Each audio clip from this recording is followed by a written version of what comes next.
Good to see you on, Pam.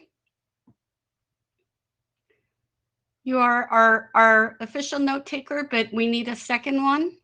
If we could get a second one, please, then we can go ahead and get started.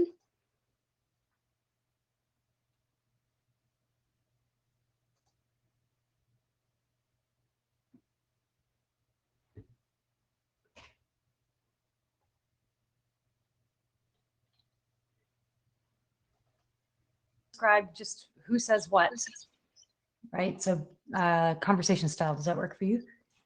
Yes. Okay, great.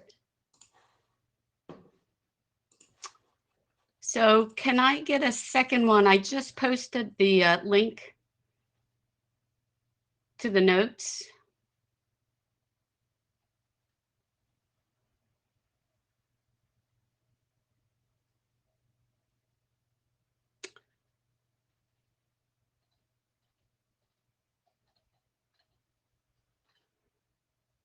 Janelle, I hate to pick on you, but when you're not presenting, can you also help? To speak up. Where did you post that link? I'm sorry, I'm not seeing it right now. Oh, I posted it on the chat. It is also on your Meet Echo view. It's the little pencil icon, notepad on the top right.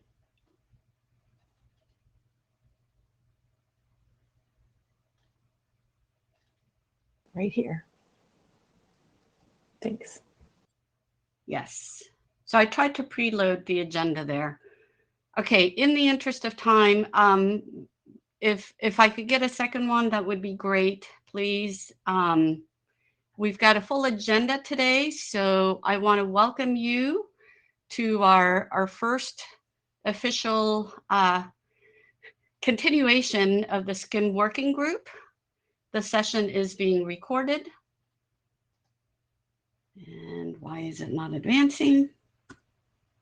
There we go. Okay, so there may be a few of you who this is the first SCIM meeting, so just to provide you the note well, there are some notes to take here with respect to privacy. We will be following the IETF privacy processes as well as the IETF processes, sorry. I'm not going to read them through, but there is the note well to be considered. Okay.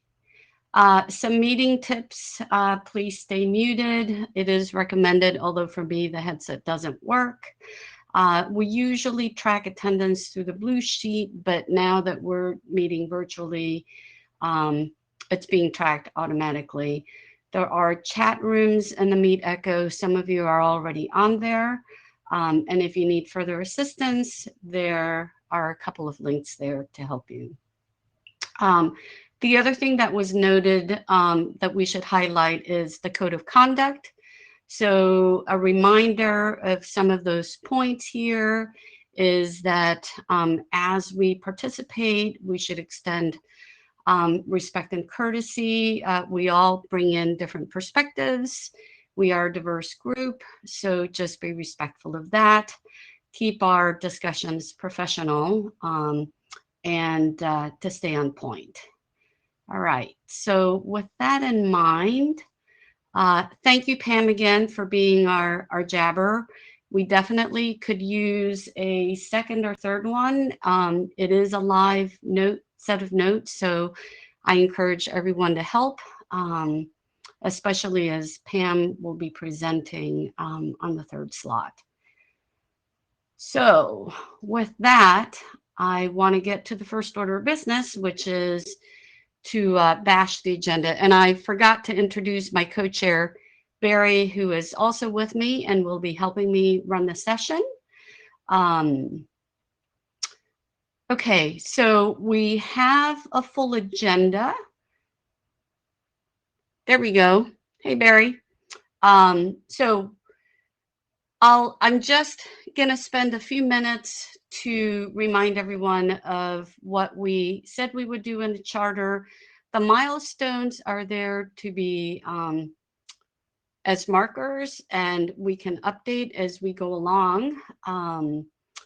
But getting to the agenda. So first step, we've got Janelle and Danny to help provide an introduction of what we did in the first, when SCIM first chartered and why we rechartered, meaning they'll go through the current original RFCs with highlights of the new work that we may want to tackle there.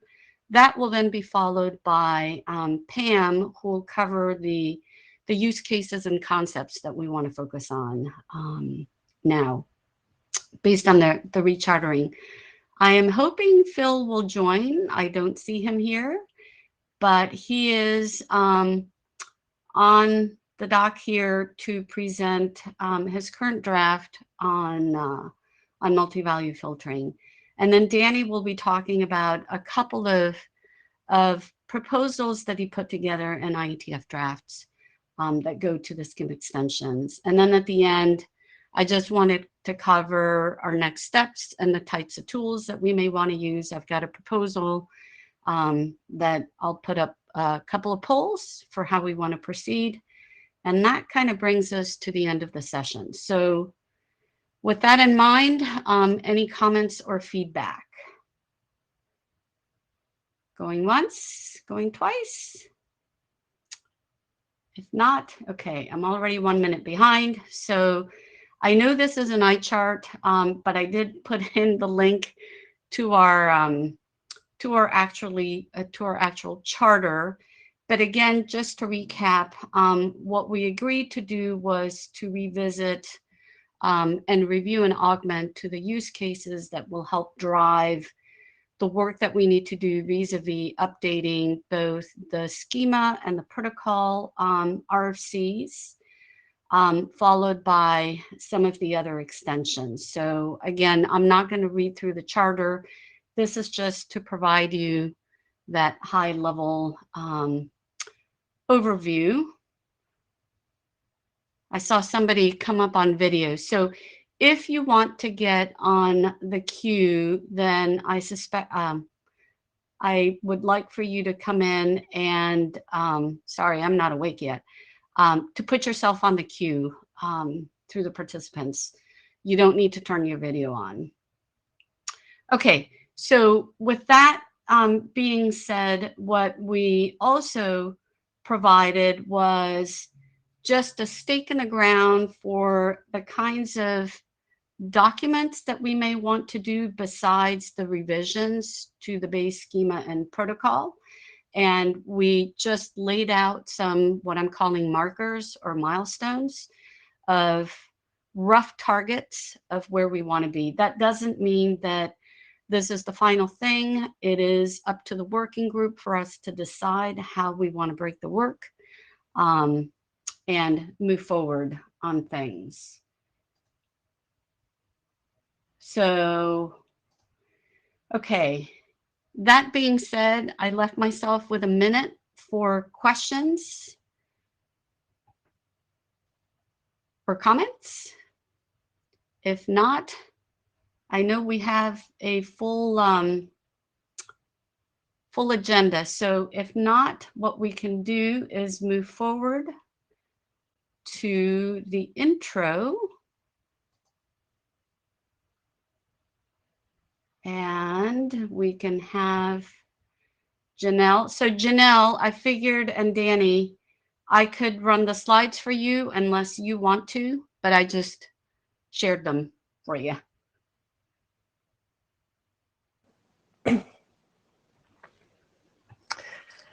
Welcome, everybody. Nancy, are you ready for Danny and I to take it away? Great. Please go. Welcome, everybody. I'm Janelle Allen, and I'd also like to introduce you to Danny Zollner. We both have something in common. We are product managers for Danny's at Microsoft, and I'm at Cisco. Anyway, Nancy, could you flip to the next slide, please? We'd just like to start with what is SCIM? You know, this standard has come about over the last 10 years. I think, when did it get released, Danny, the RFC? Do you remember? But Danny?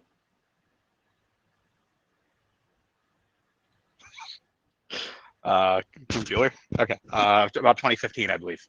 Yeah, 2015.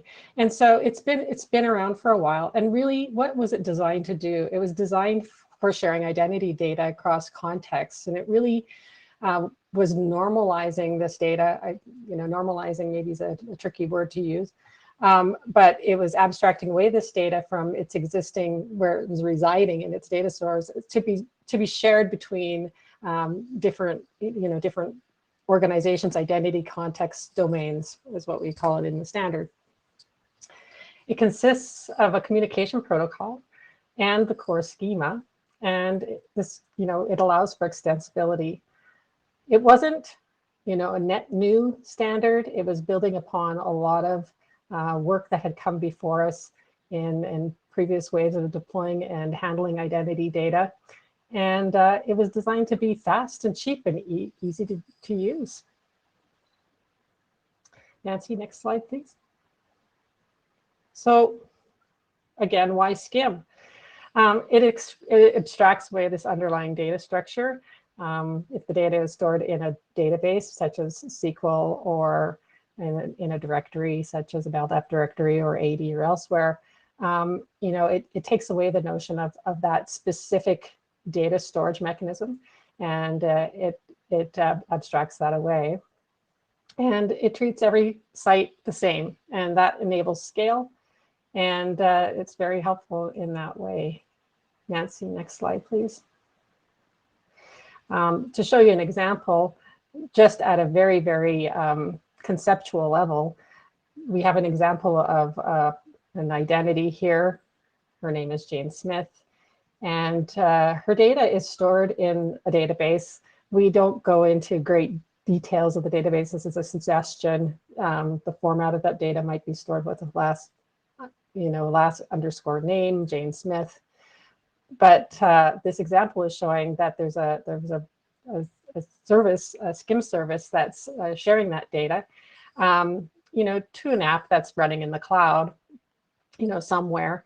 And that app wants to store that same user in a different data structure, and the data structure being suggested here is a directory structure. And we can see that the SCIM service transforms the data from its original data store into this standardized JSON format that SCIM takes the data through. And then the client can decide how to interpret that data and then store it on the other side. Next slide, please.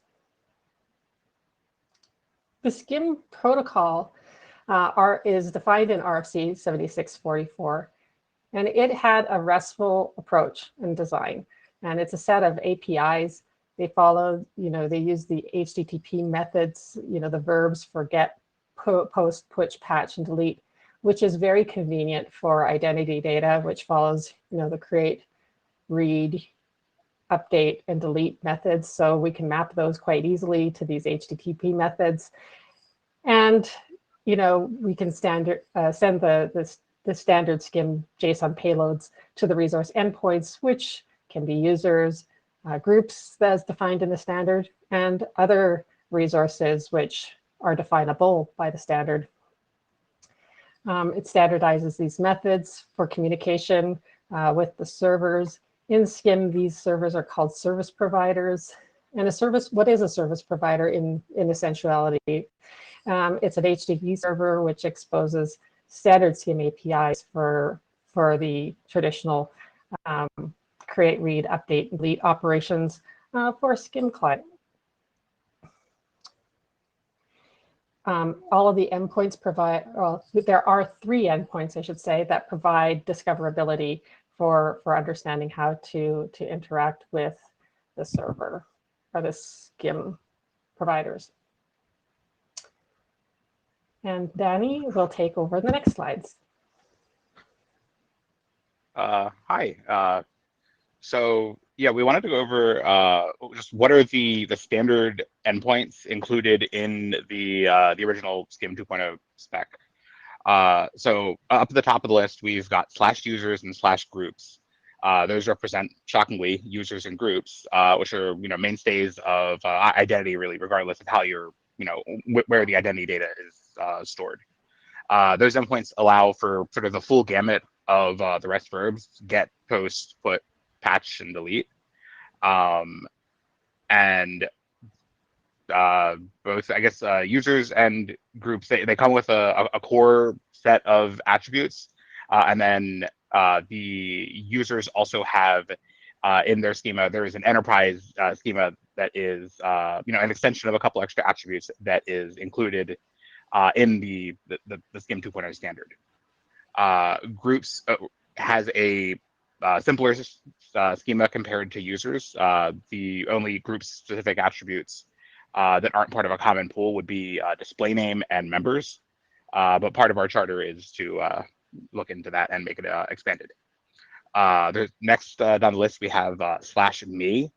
/me is a method defined in the standard to allow an authenticated user to read data about themselves or interact with themselves. So, examples being maybe you've got some internal application and it's going to update, it's going to allow the user to update their password using the Skim standard. So they can send a post or a patch or whatnot to, well, probably not a post, because how are you going to create yourself? But it allows them to manipulate themselves specifically. Next on the list, we have 3 that all have that check mark next to them. And these are what we refer to as the discovery endpoints. So /schemas allows you to retrieve available schemas. And the schemas are just representations of a set of available attributes for a resource type. So the user's resource has 2 schemas, the core and the enterprise. Groups just has core. And it's very extensible. Moving on to the next one, resource types. That's a way to discover what resources are available. So in the core standard implementation, resource types would return users and groups. And then service provider config allows you to read configuration details specific to that Skim server or service provider, such as it is such and such feature enabled, and if it is, what are the parameters of it. So there's a handful of like configuration options defined in the core schema, but some of the draft extensions that have been written also, they all propose using service provider config to advertise whether or not they are implemented on the service provider. And down at the bottom of the list, we have 2 that are I think a little less frequently implemented, but I've seen instances of both, I believe, bulk especially. So there's dot search, which you would, it's essentially an alternative to the HTTP GET REST method. It allows you to define a query and you submit that query using post in order to receive a set of results.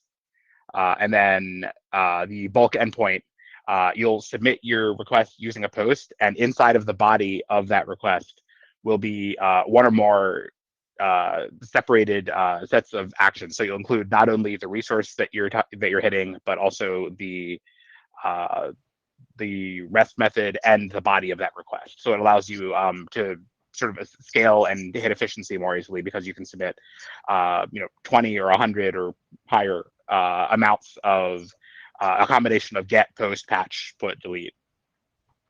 So Danny and Janelle, I don't know if you're taking questions in the middle, but Phil Hunt is in the queue. You might have a sure. comment. Go ahead, Phil. No?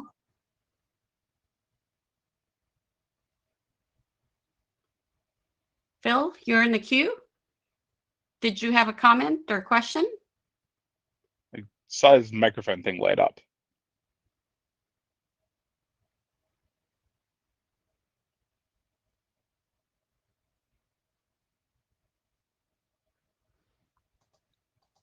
Okay, just keep going, Danny. I'll ping Phil.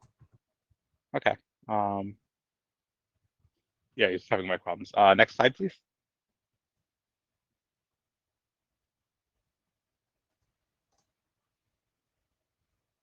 And then on this page, we have a not exhaustive. Uh, okay, so Phil had a comment. The post on .search is for security because a get query can reveal PII. Okay, so yeah, I did not have the context on that, so that is very much appreciated. And to expand on that, we can actually use what we have right here on this slide to go into the details of that. So on this slide, we have a set of examples, not exhaustive, obviously, of things that can be done with the SCIM protocol. So the third example, we'll just jump straight to that. In the resource URL, so https:// whatever /users filter equals, you can see there we're saying users filter equals username equals user@domain.com. And so the post.search option allows to perform a search without having sort of a plain text URL with PII in it. So now rewinding a little bit, we'll just talk through some of the other ones. So a post against /users will let you create a new resource. And this is, I'm using users as the examples for all of these, but this scales out to any data resource representing objects that can be manipulated. So if you send a post with a body containing adequate information to /users, /groups, /anything, assuming it's been implemented in this and the relevant SCIM server, you should be able to create a resource. Get against the root resource like /users will return all resources. Then the third example, you can define attribute-based filters. They can be fairly simple like this, or they can be multiple sets in parentheses. You have a full set of operators and or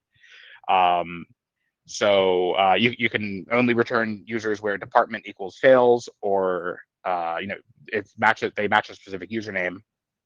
And then we also have another method of retrieving a user that doesn't use a filter, which is the fourth line, and that would just be getting them using their ID value, which is a sort of a core component of SCIM, and that will return just the resource matching that ID value. And the standard states that ID needs to be unique across all resources. Next two are two different methods to update objects. So if you do a put on a resource, you will define the full set of attribute values that it has. And if you omit anything, it is expected that the attributes that have been omitted will be set to null or blank. And then patch allows you to do a selective set of modifications without clobbering all of the other things. So if you send a patch for a user and only modify active from true to false, you're leaving all of the other information away, or alone rather, and not modifying it. Another option for updating, you can actually use filters to select a group of objects or resources and update all of them based, anything that comes back on the filter will get the same update applied. So if you need to change the name of the department, sales gets turned into, an organizational rebranding or whatever, you can do that at scale pretty easily. And then delete, self-explanatory, allows you to delete the resource. Next slide, please. So now to talk about the schema a little more. So the schema defines a minimal common set of attributes that represent the user and group data along with the enterprise extension. We talked about this. It's also very extensible. So you can extend schemas. You can add existing or you can add attributes to existing resource types. Users, groups, but you can also extend resource types. So if the content, if the concepts of users and groups aren't adequate for the usage situation, your service provider can implement others, and they can be advertised with that /resource types endpoint that we discussed a few slides ago. So it may be /contacts, conference rooms, but the sky's the limit essentially. And then the SCIM standard says that custom schemas may be permanently registered with IANA. From our research, we're not actually sure if anybody has done this yet, although there are plenty of custom schemas out there. So far, the only ones that we were able to notice there were the ones directly assigned to the standard. Next slide, please. And so now we wanted to take sort of a little snippet of the RFC and show how it's represented in the body of an object in SCIM format. So the SCIM schema RFC, which is 7643, has two different spots where it describes attributes. The first section, which is it's either in the section 3 or 4. Sorry, I can't remember. Is a more descriptive manner of talking about attributes, and that's what we see on the left. And so it's a short set of 1 or 2 sentences per attribute, sometimes longer, talking about the properties that it has. And then down in, I believe it's section 8, there's a full JSON representation of the schema that's shown, and that gives you all of the nitty gritty. The mutability state, is it read only, is it read write, is it multi-valued, what's the data type, all those things. And in the current standard, there's been a couple instances where some confusion gets drawn between the two sections, the sort of expository description part versus the JSON representation. But that's something we're hoping to touch on moving forward. But on this slide, we can see name is described as a single valued complex attribute. It's the components of a user's name. And then if we look over on the right in that section of name, we can see its name and then the squiggly brackets, which are indicative that it's a complex attribute. And a complex attribute is then made up of 1 or more simple valued attributes. So that could be string, integer, whatnot, Boolean. So name has several sub attributes: formatted, family name, given name, and then phone numbers is similar, except it's a multi-valued complex attribute, and we can tell that because it's the square brackets, and then it'll be 1 or more sets of squiggly brackets, each set of squiggly brackets enclosing a single complex result or object of that value. I guess a complex value would be the right word. And we can see phone numbers in this representation has value and type. I believe there's 1 or 2 other sub attributes as well. And same thing for emails. It's multi-valued complex, so it's an array of 1 or more complex values. Typically with the type value is used to differentiate between different purposes for email, because if you have more than 1 email, it may be that one is a personal email or a secondary versus a primary work related one. Certain attributes in the schema, such as username, are required. ID is also required. And then there's whenever results are retrieved from a server, there are also some attributes that are returned back that are read-only. So there's this whole complex meta attribute with some metadata about the object. And then you can see up at the top, the schemas returned tells what schemas are being used for this object. So we can see in this example, the core 2.0 user schema and the extension enterprise 2.0 user, which are the 2 different user schemas in the standard. Next slide, please. And here's just a quick list of the data types.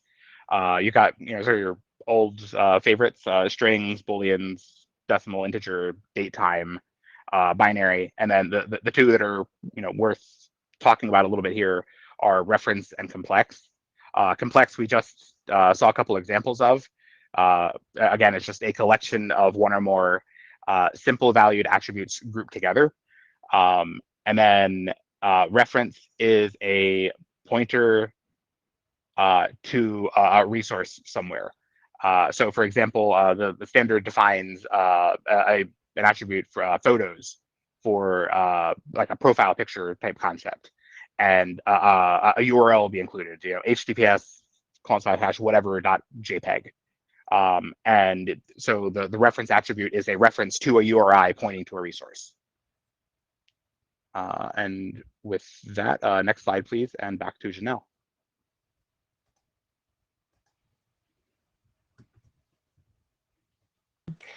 SCIM has been widely successful. It's been widely adopted by many companies around the world. It's why we are here is that there have been some wrinkles in SCIM, and we seek to address them. And some of these are related to usability.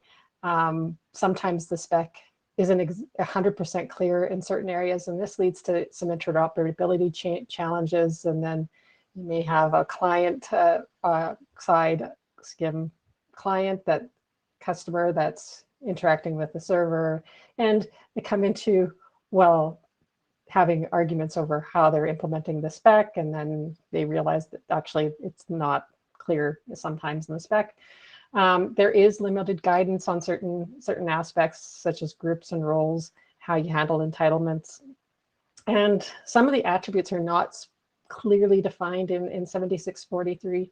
So we seek to improve the usability of the spec in general. We are looking to make improvements.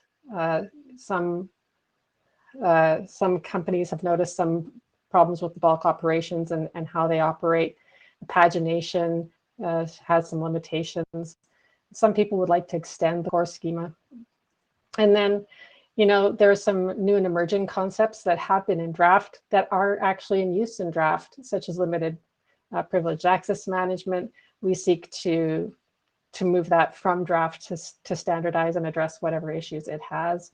So these are the types of paper cuts. The paper cuts we have a link to, and we welcome other organizations to share their experiences with SCIM as well, and share that with the working group so we can address any other issues that may not have been already documented in the paper cuts. Nancy, next slide, please. So what are our goals for the next generation of SCIM? And really, we seek to improve these overall best practices and guidances and clearing up the specification in areas of ambiguity. There is some notion of that had been in previous drafts regarding soft delete and how to handle that in SCIM as well. And then also looking to enhance the schema in certain areas for data that's handled by HR systems, enterprise group data, as well as privileged access management. Advanced automation scenarios, there are several of those that we could wax and wane on for quite some time. And then enhanced data handling for larger sets. This could be the pagination, this could be other things. These are some of our goals. You can read the full list in our charter of what we're seeking to do in the link below, and Nancy shared as well. Thanks, everybody. Are there any questions? Yeah, you're doing great on time.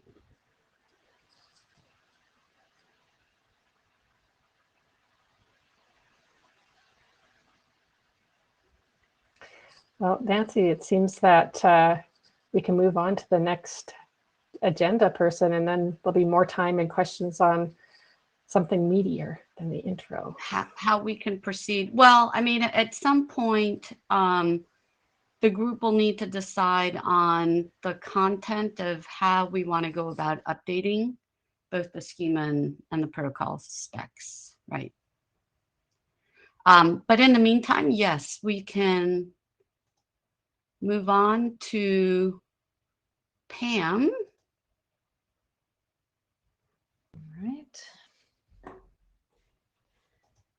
Given we've had some mic issues, can you hear me? Yes, I can hear you fine. I can see you fine. That's awesome. Great. And I just shared your slides. Perfect. And you're willing to play slide advancer for me? Of course. Okay, that's fantastic. Thank you for all your work. We really appreciate it. Hi, everybody. My name is Pam Dingle. I work for Microsoft as well. I get to work with Danny. And what we want to cover today is, in fact, we want to dig more into RFC 7642. If you haven't heard of 7642, I wouldn't be terribly surprised. If you want to advance to the next spec. So there are actually 3 specifications that were published as a family in that 2015 timeframe. 7643 and 44 were the core schema and the core protocol. This document, 7642, has the title of Definitions, Overview, Concepts, and Requirements. So it's a to use what I think is the right spec terms, it's a non-normative document. It doesn't exactly instruct you how to use things, but it is meant to, the goal of it, as I understand it, is for someone to be able to read this and then have an easier time understanding what to do with the actual core specifications. Does anyone want to add any color around the creation of 7642 now? I know we have a few people who are there for the actual process. It's too bad Phil has mic problems because I know, right? He was there from the beginning. Yeah.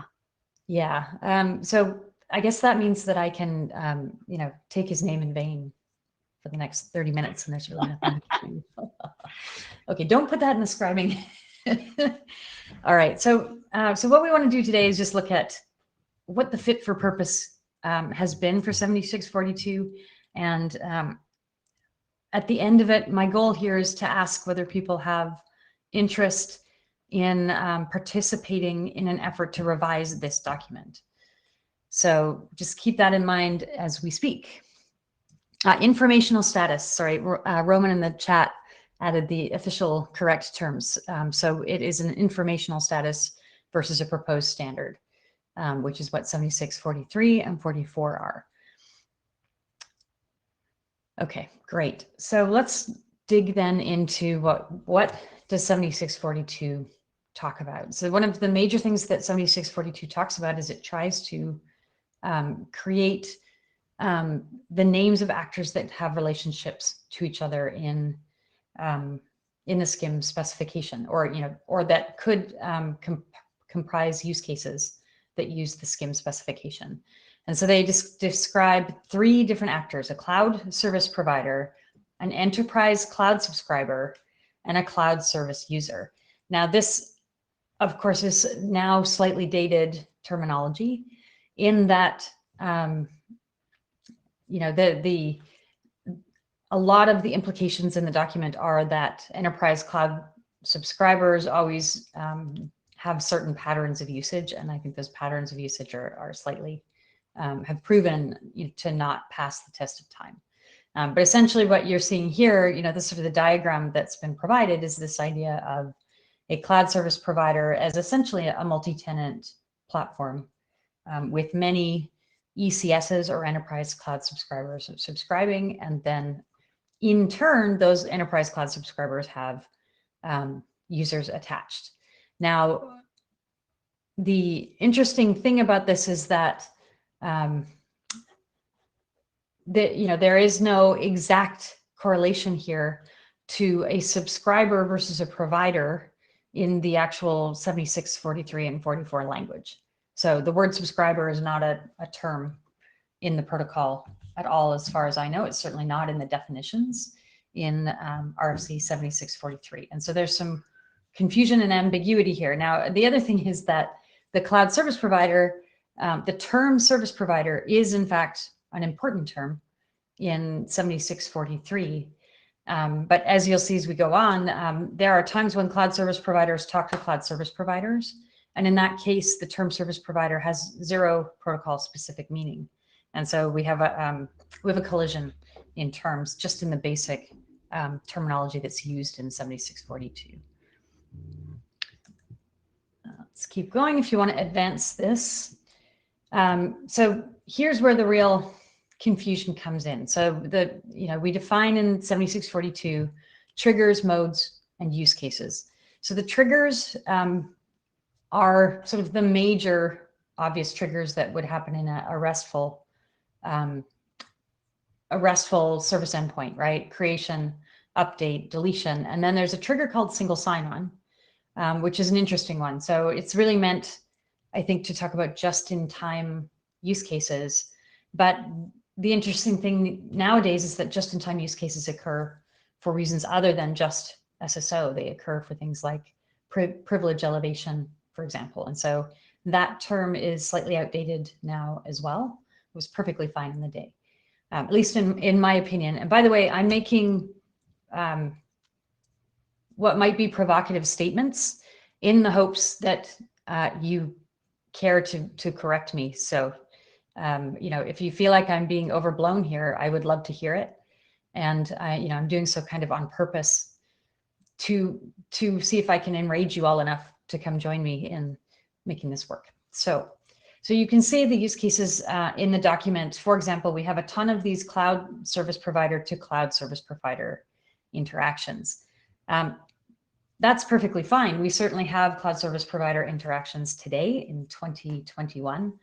However, what the document doesn't do today is translate the use case of a cloud service provider trying to create an identity at another cloud service provider with any kind of protocol terms.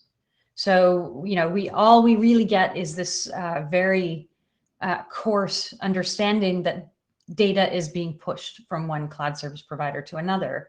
And I think all of us here can agree that for someone to really understand how SCIM works, they have to understand more nuance than that, right? The data flow, the direction of data flow is important, but there are a ton of concepts that an actual implementer of the specification has to understand.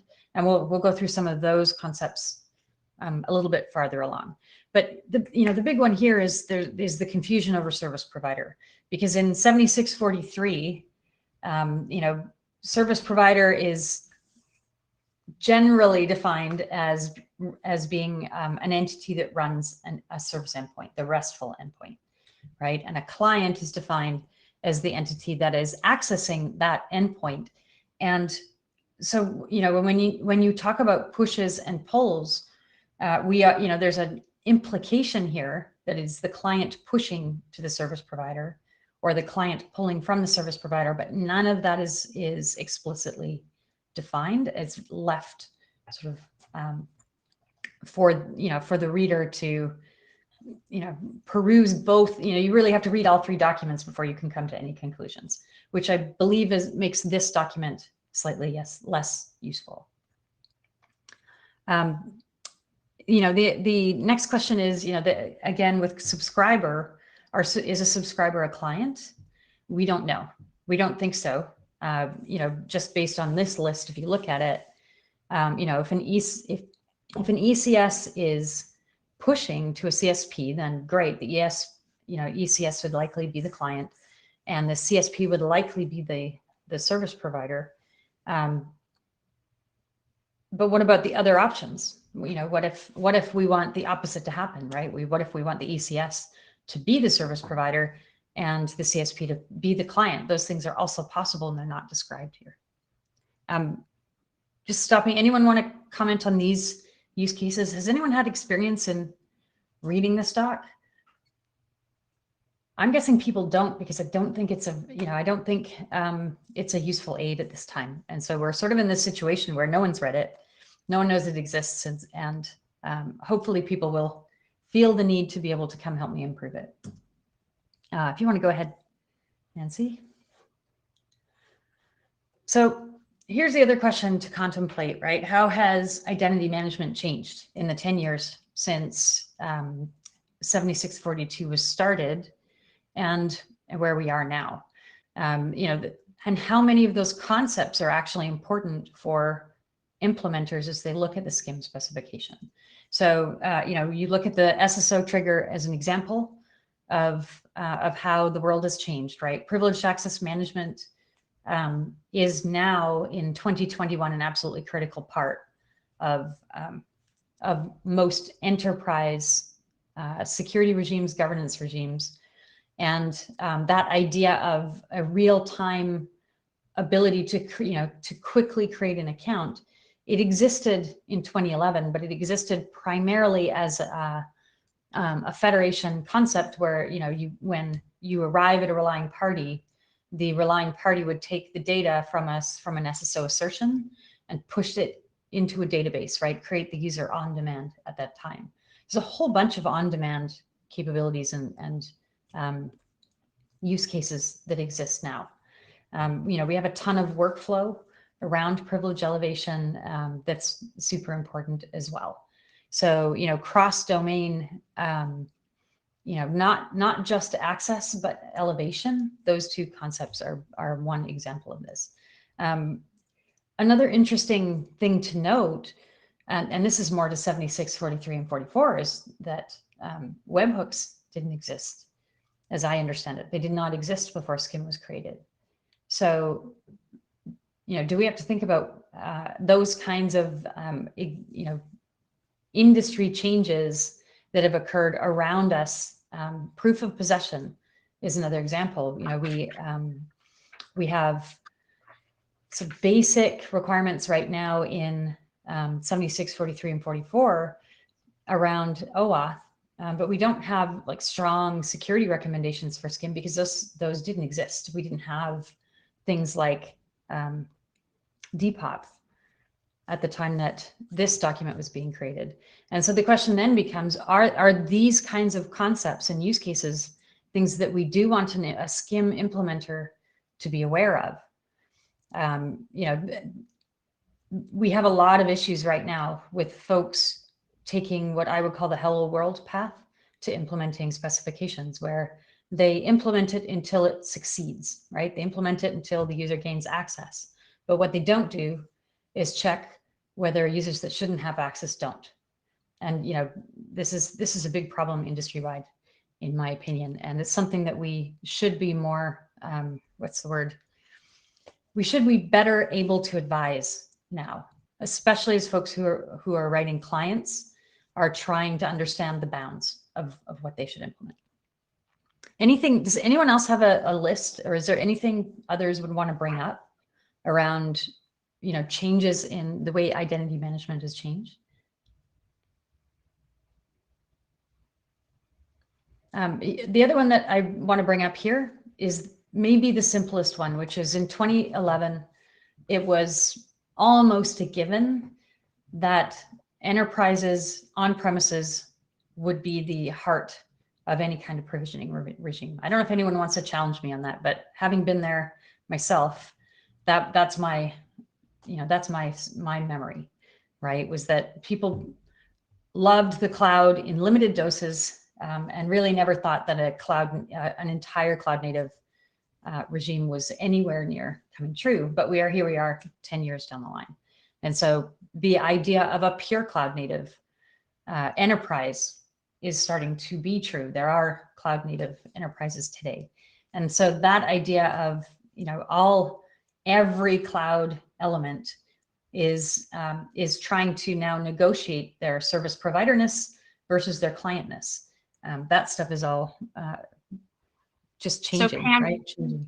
Yep. You have Janelle in the queue. She might want to comment as well. Yep. Excellent. Go ahead, Janelle. Yeah, Pam, just to add on to some of your observations in the last 10 years and how identity has changed. I think when we were looking at SCIM back then, it was really between, maybe, within an organization to another organization, but not this kind of explosion of the propagation of the cloud and all the service providers that are out there and all the funnels of all the data that's floating around. And so I think that there's kind of a narrow view, just really based on the existing implementations of how people were implementing locally within their organizations, say provisioning services or identity services for their enterprise, but then that expanded reach now globally. I think there were notions of how that might work, but we didn't have that practical experience as we do now. Yeah, makes perfect sense. And probably the last big change is that governance has become a security imperative. And that, I would say in 2011, governance was primarily an accounting measure. You would count all your users, you would make sure you had the right users. You might sign a quarterly affidavit. And what we're seeing now is this huge push for real-time understanding of who has access to what system. And, you know, with an expectation that if attackers are in the system, there is a detection that can occur and a remediation that can occur. So instead of every quarter looking at your user list for a financial resource and saying, hey, John Smith is dead, we should really remove him, right? We're now in a situation where attackers are, you know, gaining access, creating a user with administrative privileges, executing 5 commands, deleting that user. And those kinds of activities now make provisioning far, far more important, right? It's not just a case now of having to deal with users who might get terminated and then try to sabotage the company. You're really looking at using provisioning, using user an understanding of who's in what systems to keep the entire company safe. All right, so if you want to go ahead. So what 7642 doesn't do today, which I think it should, is it should talk about how clients today implement bidirectionality. Because the truth is there is, you know, we're not purely pushing and we're not purely pulling in almost every circumstance. We are, you know, generally speaking, there's a flow, a data flow, right? Where we are, you know, the creation of accounts occur in one direction. And it may occur from SCIM client to SCIM provider, or it may occur from service, from, you know, from the, you know, the flow may run from service provider to SCIM client, but the SCIM, it's because the SCIM client is pulling data. So understanding this diagram to me is a big part of what we can do with 7642, right? If you think about how a push-pull works when the data flow is moving from SCIM client to SCIM to service provider, generally speaking, what it means is the SCIM client is making those create, delete, you know, patch, post, or patch, pull, you know, put types of commands, but they're also using get commands constantly, right? To make sure that they have the right idea of what the service provider knows, to be able to check whether an incremental push is even needed, right? So it isn't just a case of the data flow. It's a case of the SCIM client having to be sophisticated enough to know what it can search for, when to make for, to make their queries efficient. So, you know, giving a better, more nuanced view to folks who want to be a SCIM client and who want to be able to update service providers would be very, very useful. If you look at the second piece down here, in the same way, if you are a SCIM client who has to pull data from a service provider, there may absolutely be pushes that occur. And that is, you know, that comes to this idea of multiple starts of authority, which I think is another place where in the last 10 years, we've gotten a lot more sophisticated. So it's absolutely possible, for example, in an HR system, that the HR system is the service provider, that, you know, a cloud platform might be pulling data from the service provider and might even be responsible for the existence of the user, but is going to push back and, you know, is going to play the authority for an email address, for example. And so, you know, so it just isn't as simplistic now as it might have used to be. And so we absolutely have to understand how the user is moving, right? How the accounts are being created through the system. But we need to give more nuanced advice on how, you know, how a, you know, a user with a specific business goal can actually deploy these tools. All right, if you want to go to the next one. So the two patterns you see here combine, right? And this is the other piece that is not addressed in 7642. You end up with these chains of provisioning where, you know, you might have a cloud platform in the middle, right, as a service provider, and you might have clients looking to both push and pull data.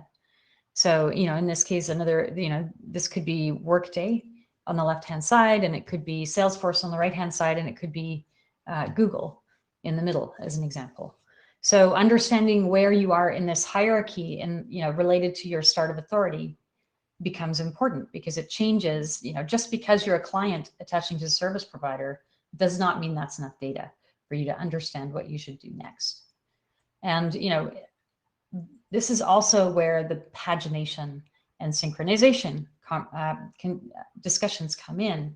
We have given, you know, there's no guidance at all for folks as to how they should be thinking about reconciling data, keeping data in sync. And I think we can better prepare our users in this case. I'm just going to do a quick time check, Nancy. Do you want me to be done by 5 a.m. Yeah, my I time? mean, Or by... you have 15 more minutes. Okay, all right, great. And I you thought can so, I thank just wanted to Janelle make sure. and Dan, Janelle and Danny for that. But yeah, Right. you have 15 minutes left. Okay, cool. All right, so in that case, so in this case, I've defined this term of provisioning hub. I don't know that this is the right term. It's not a term that's used in the specifications today. But you know, if it's the case that we want these kinds of relationships to be communicated, then I think terms like provisioning hub might be more valuable, right? That show that data is, you know, sort of ingressing and egressing, so to speak, compared to talking about a cloud service provider, because essentially everyone's a cloud service provider today. So it's not super valuable to call them that. You know, I'm open, obviously, you know, we can propose any set of terms we want, but I do believe that some terms to help understand the difference here are important. And so, you know, if you're for example, if you're an implementer who is, you know, who has a SaaS application and wants to be able to pull data from, let's say, you know, 3 major cloud service platforms, right? Pick any 3. They may actually have to, you know, they may not be able to play the client in all 3 situations. And so having them understand that and understand that they're essentially the, you know, the final stop on a train is super valuable. If you want to go to the next slide, right? This is one common pattern, right? Where the service provider is the provisioning hub. The second common pattern is the case where the SCIM client is a provisioning hub. And in case you think that there are no examples of this in the wild, Microsoft Azure is an example of this pattern, right? Whereas I believe that Amazon and Google are both examples of the service provider pattern. So in this case, you know, you know, if you're that same person, that same implementer trying to set up your SaaS app to receive data, you're going to have to implement an endpoint versus implementing a client, right? And ultimately, the decision you make there depends a ton on what your downstream partner already has set up. And that's, I think, a useful thing to also communicate here.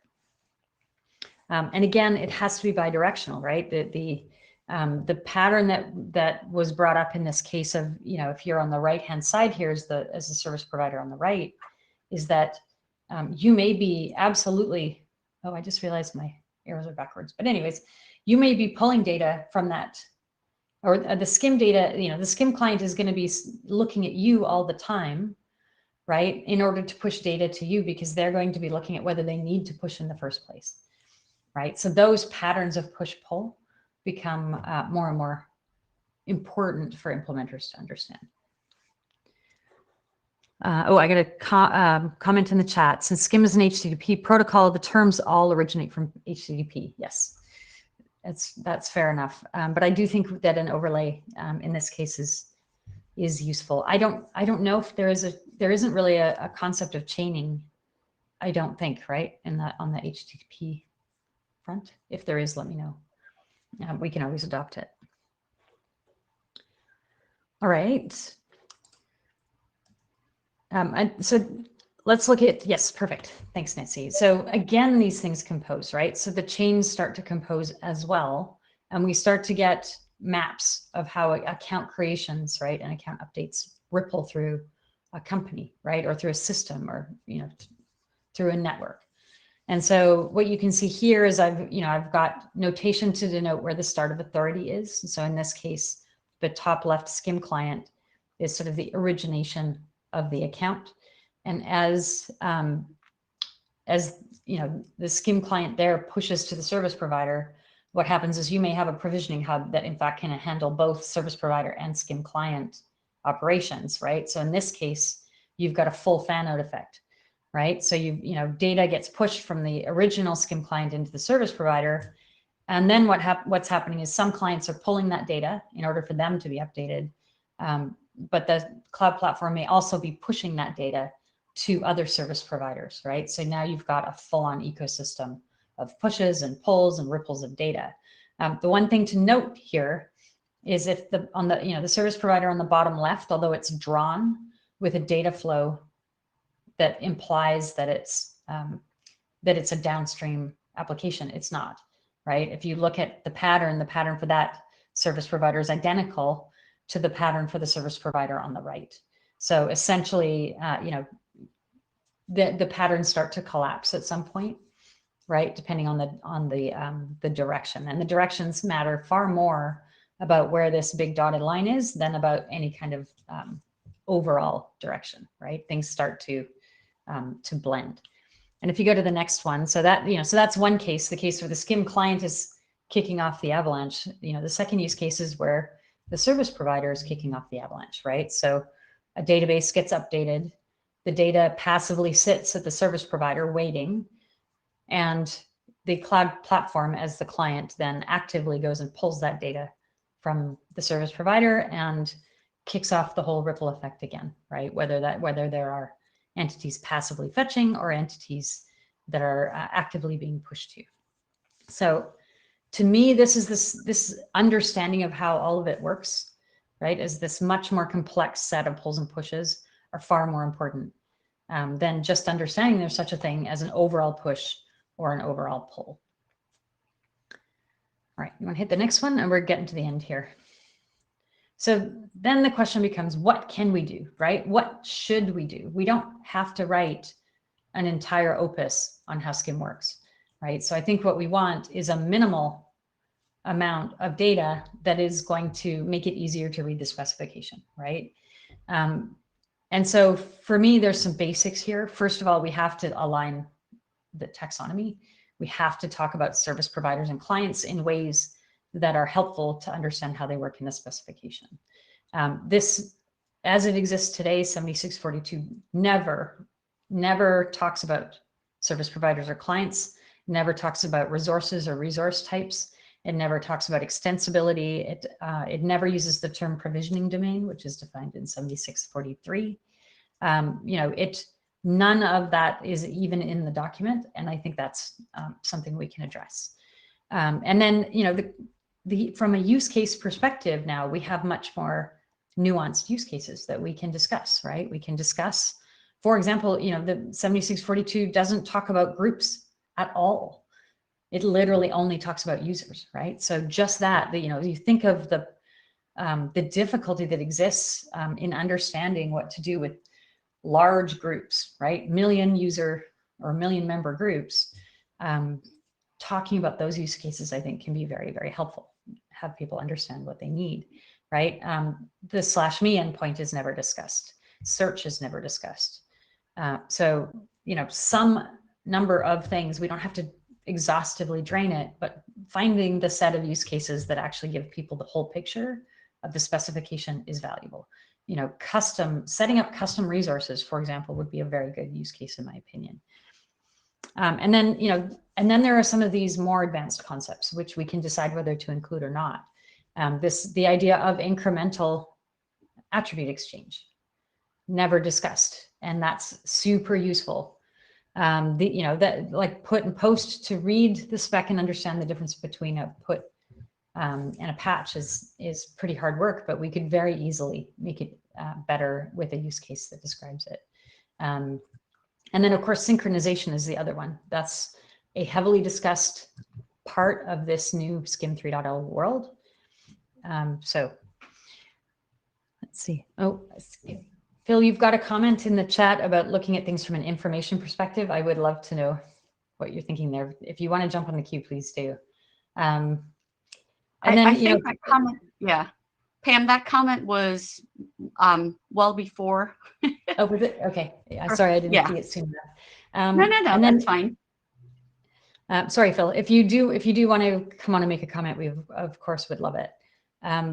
But at the end of the day, here's what I think we need, right? We need something that's easy to read and that is going to be time well spent for anyone who takes the time to look at it. And then something that in fact is going to change how people read the specification in a positive way, right? And then the last thing is just to make sure that there is nuance that that can be gleaned out of this document that helps them understand complexities as they look at the spec. And I think that's it. I will leave it there. Hopefully this is useful for folks, but I would like to ask for volunteers. So, you know, I am committed to trying to put a draft together as soon as I can and submit it to this working group for consideration.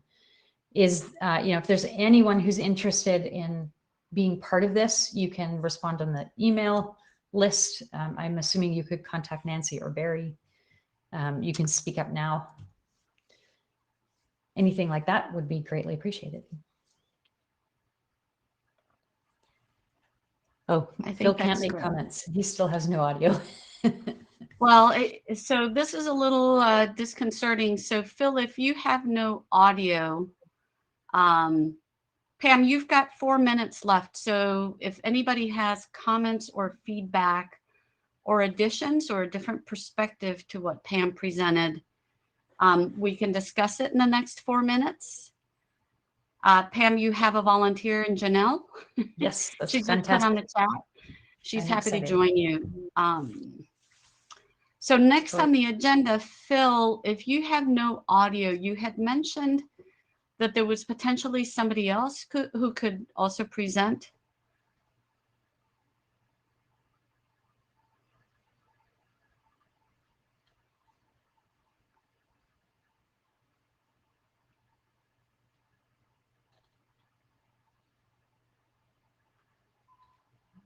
Yeah, I couldn't remember his name, so.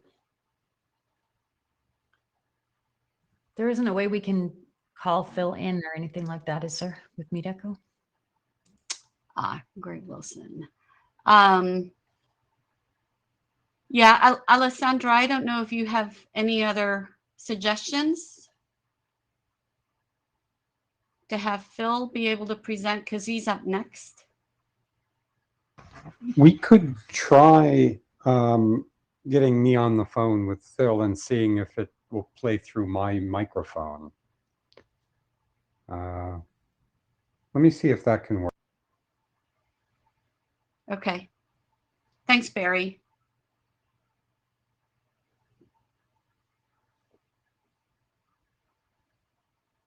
So Pam, I think this is a really good start at the modernization. It looks like you're introducing some new terms as well that could help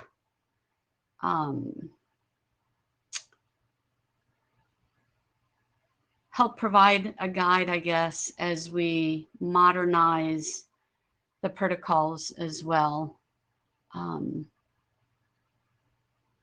Yeah, I'm hoping too for guidance. I mean, I think what we can do now is revise this use cases and definitions document to point to the current SCIM document so that they're a pair. And then in theory, there's a possible revision that has to happen at the point where 7643 and 44 are subtly changed, right? If we decide to subtly change them, right? So I feel like this work, there will be an initial piece of work to align to existing SCIM 2.0 specs, and then a follow-up addendum possibly, prior to us trying to go to any kind of, get any kind of RFC number to be sure that nothing's changed out from under us. Okay. Well, I suspect that, once you put a proposed draft in place, we can evolve it over time. Perfect. Typically, yeah, in the other working groups, the use cases help guide how we shape the updates to both the scheme and the protocol as well, and potentially other drafts as well. That makes sense. I think what the group can do in general is also keep us from boiling the ocean, right? There's definitely a line that has to be drawn as to what's useful for people to know and what's too much information. So I think that'll be the, Yeah. Sorry, that'll I be the forgot to success. project your last slide. That's right. And it was Yeah. so pretty.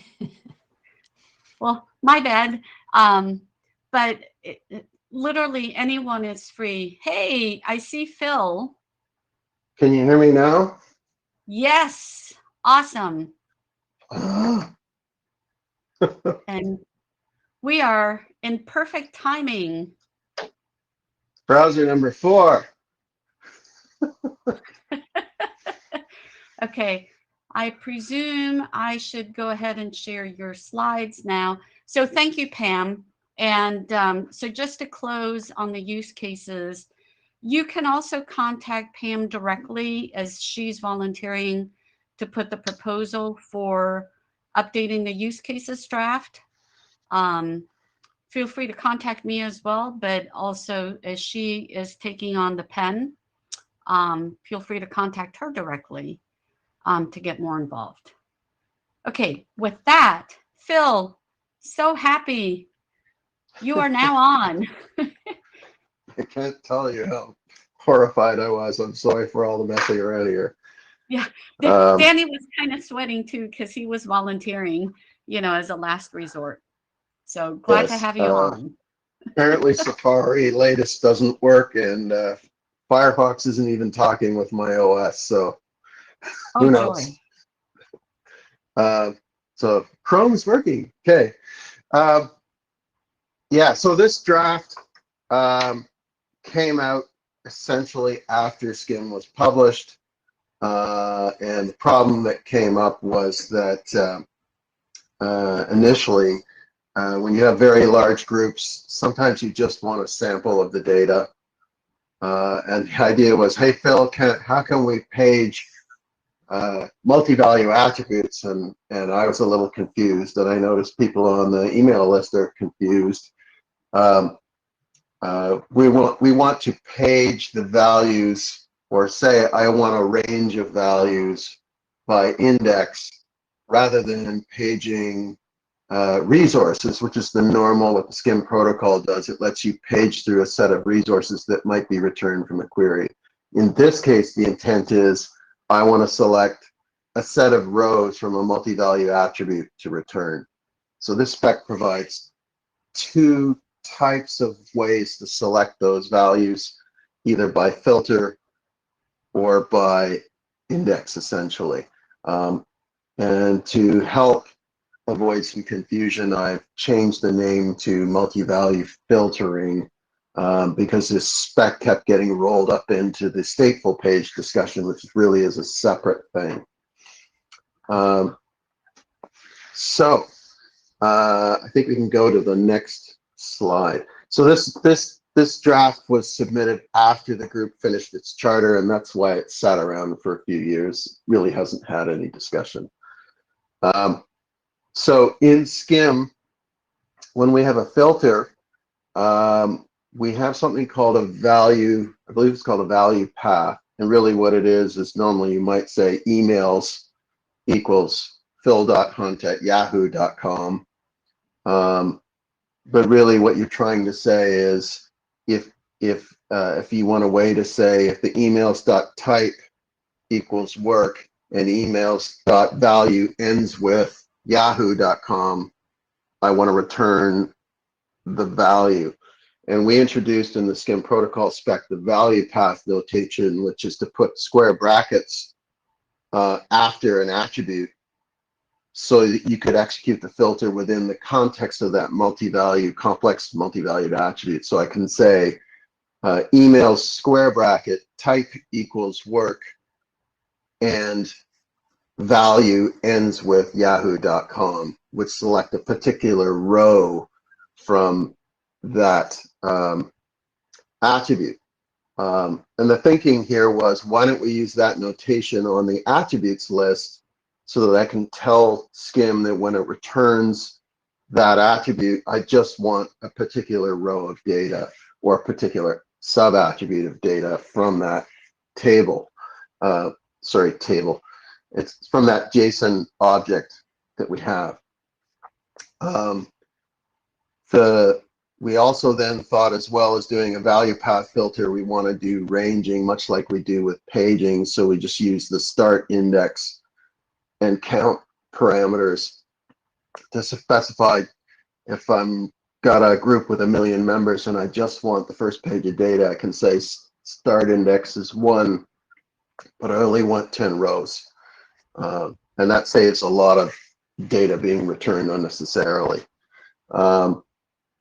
So the extension defines this, and it also defines 2 more things. The first question that came up in the discussion we did have is, how do I know how many values are available? The first time you execute this query, the service provider can add a meta attribute, meta.attribute.count, to indicate what the number of rows are for that attribute. You can decide, my thinking was it would be returned only when you invoke this type of request, but that we can discuss. I don't know that you need to add it for every single request that comes in. We'll see the example request coming up. Because this is going to be an enhancement to SCIM and it's its own RFC, then you need some method to know, has the server implemented this RFC? So we describe a discovery parameter in the service provider config as well in the spec. So next slide.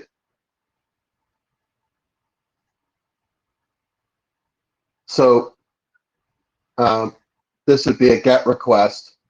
And in this case, the parameter attributes is normally used to say, this is the list of attributes that I want returned.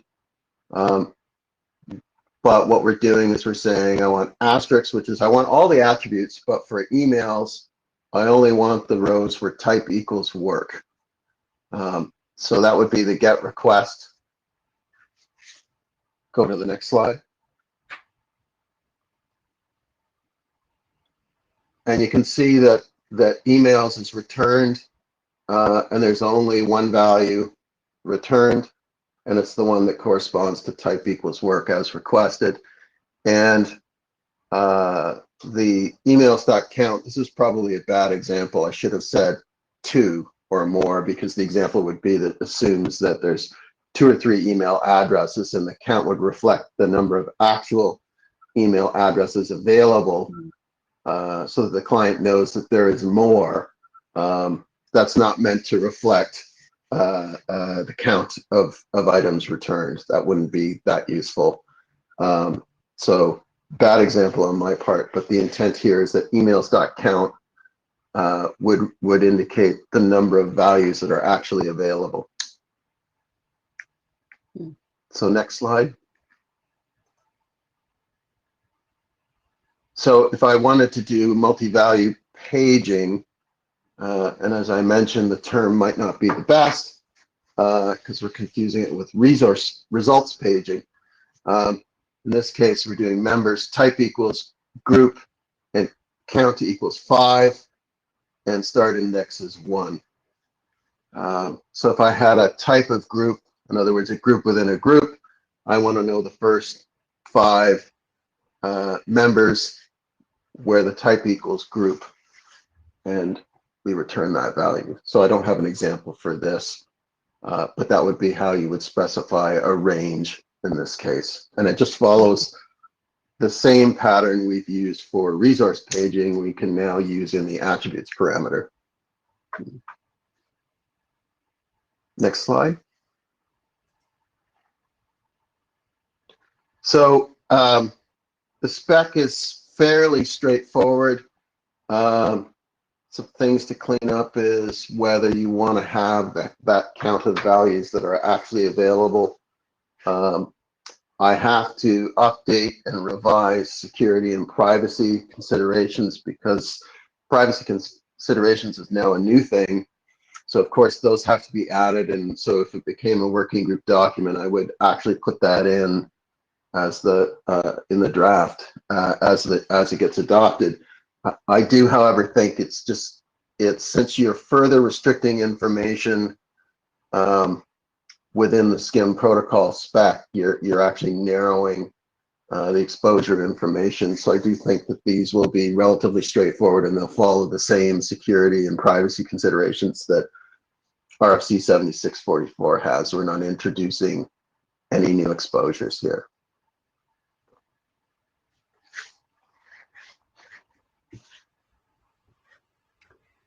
Pam, you're in the And queue.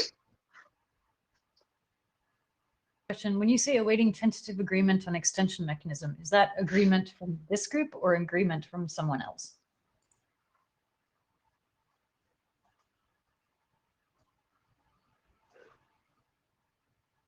You know, I was just looking at that and going, I don't remember what what's referring to. So,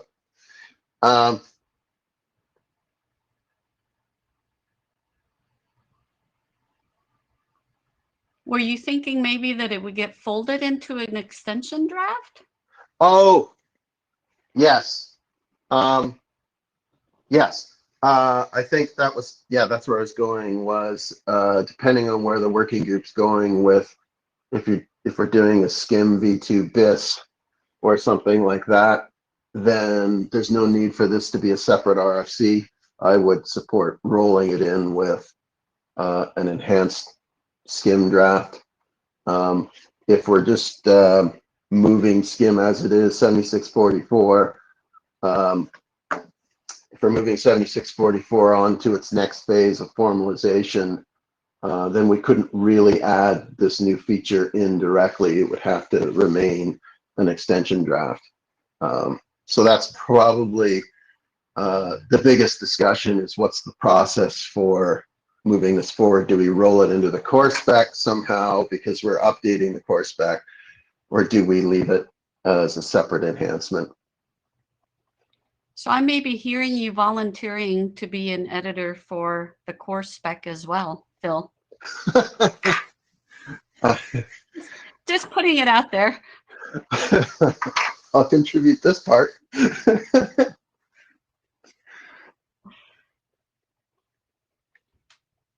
Sounds good. I don't think we had volunteers for the course specs yet, so that's still under discussion.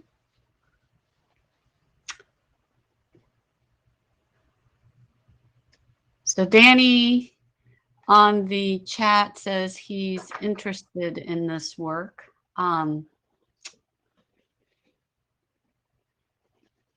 So what we can do, Phil, is communicate over the mail list and check on interest on this body of work, and then also then discuss where we include this body of work. How's that? Yeah, yeah, yeah. And that's another reason why I didn't want to do all the final security consideration stuff, because it really depends on where we roll it next. So, and I'm flexible as the author. I don't know if it's useful to just say, for the process wise for the group to adopt it, knowing that its final disposition is not known. But I'm wondering if it helps engage. I would like to see enough people show interest in it before we take it further, and be sure of that, which is the normal process. So Right. So I can say my colleague at Oracle, Greg Wilson, who I was hoping could be here today, did say that Oracle intends to implement it shortly.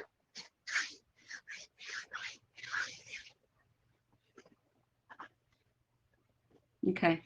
I'm just writing down as an action item for myself to put that call for interest. Alrighty.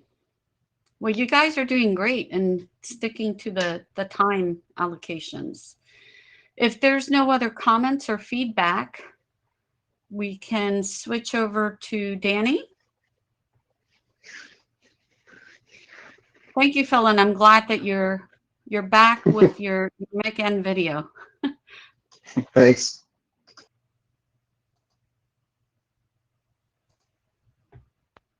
Me too. I was not wanting to talk about that stuff. Um, You're uh, interested? All right. I'm interested, but I haven't read the draft fully, so there's a strong difference between the two. Yeah, so I've written two different drafts. The drafts themselves are sort of rough. This is my first go around writing, internet draft, but there's some like problems or opportunities for betterment of the standard that I've seen working in the sort of the SaaS like skim space, the cloud skim space, that I thought could be solved with some fairly simple extensions to add new resources. Next slide, please. So the first draft is on a concept that I've tried to title verified domains. And in the cloud, there's a lot of different services, particularly like email providers, anything with like a hint of security to it. They like to require that ownership of a domain name, so at contoso.com, is verified before you can add it to your SaaS tenant.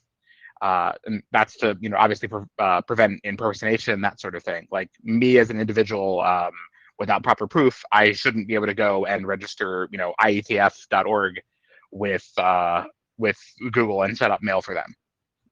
So obviously there's other things, DNS, that stop a lot of those things, but like mail routing.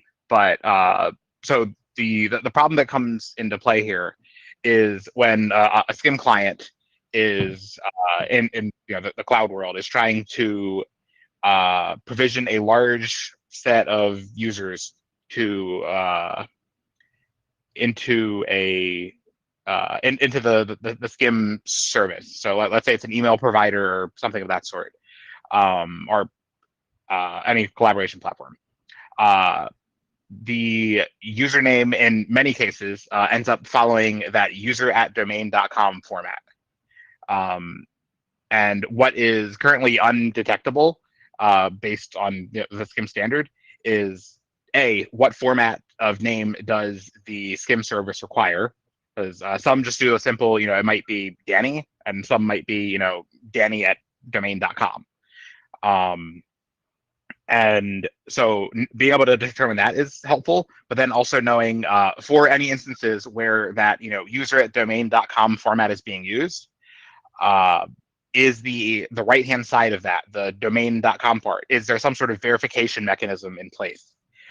Because if there is, then what happens is if the client has data coming into it that doesn't align with what's allowed on the skim service provider, the client will send requests that fail. If I try to create a user using a domain suffix that I have not proven ownership of in that collaboration platform, it will fail. And it's an unnecessary use of resources for both the client and the service provider. And it's something that's easily detectable and avoidable, or it should be. So the entire idea of this draft is to add a /verified domains endpoint so that any sort of skim client interacting with the service provider can read the list of allowed domains, as well as some service provider config stuff to see whether or not this whole draft has been implemented. And that will allow the client to act intelligently and avoid sending requests that will obviously fail. Next slide, please. So yeah, the two key components, we have the verified domains resource. Just mention that. So I've written this with it only being read-only, so only HTTP GET. There's some interest out there with parties that I've talked to about certain SaaS platforms having an option to trust domain verification from major IDPs that are connected to them. I left that completely to the side. I think that's probably a separate problem to be solved, or in an extension to an extension, or just a completely separate draft, because there's a lot of security considerations there. How do you stop a bad actor from trying to impersonate a trusted SCIM client from trusted from the perspective of the service provider? And I don't have the security background to write that. So, and then we have the service provider config extension just to advertise is it available, and a couple of key things of is this specific thing enabled or not. Next slide, please. So a quick run through the schema of the verified domain object. So we have domain name. It's fairly straightforward. It's a string containing at least the second level domain and top level domain. So that would be domain.com of the verified domain. Subdomains are supported as well. So that would be x.domain.com. And recursively, I think is the right word, down as well. So if you don't want a.b.domain.com, that would also be allowed. There's then a Boolean that says allow subdomains, which is to really just advertise actually about that piece that I was just talking about of subdomains. There are instances where there's a single organization may have many instances of a cloud platform in play. It may be split by region, by organization inside of the company. There's a whole bunch of different ways that you can split up your user base, right? And so ownership of the top level domain, let's say domain.com, doesn't necessarily mean that all possible subdomains, infinitely under that, should be allowed as well. At least it should be an option to say, owning, having domain.com verified on your tenant does not allow you to also have, a.domain.com. It only gives you that top down, that top level or whatever is explicitly returned, rather than anything under it as well.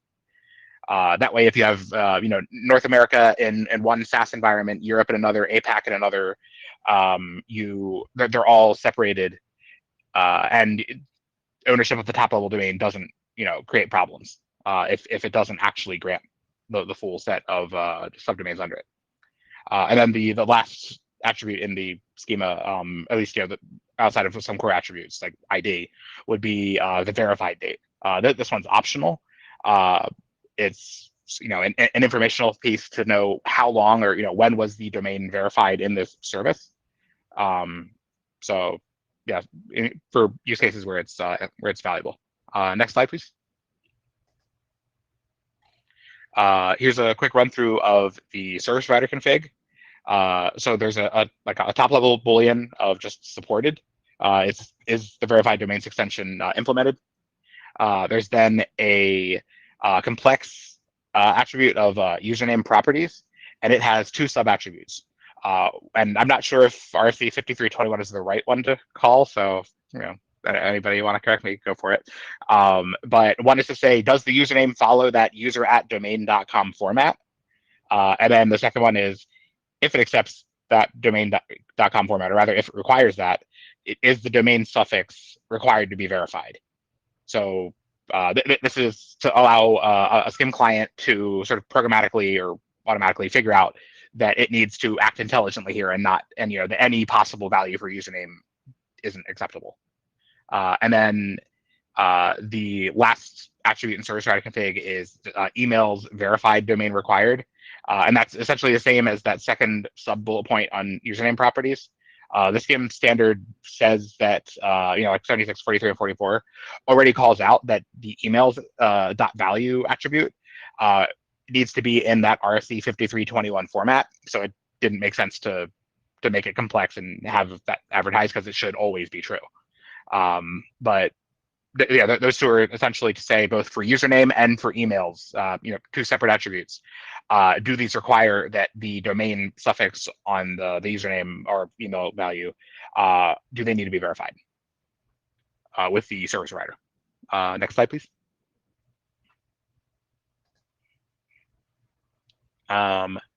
So here are some open questions. One I just mentioned, is 5321 the correct RC to point to for that format? I took a stab at it. I'm sure there'll be more revisions of this draft before we try to, if we ever try to move it towards adoption. If I'm wrong, please let me know. For the allow subdomains thing, is the purpose of it clear? Should that be moved to optional and then guidance provided specifying that the value, if not provided, is assumed to be true?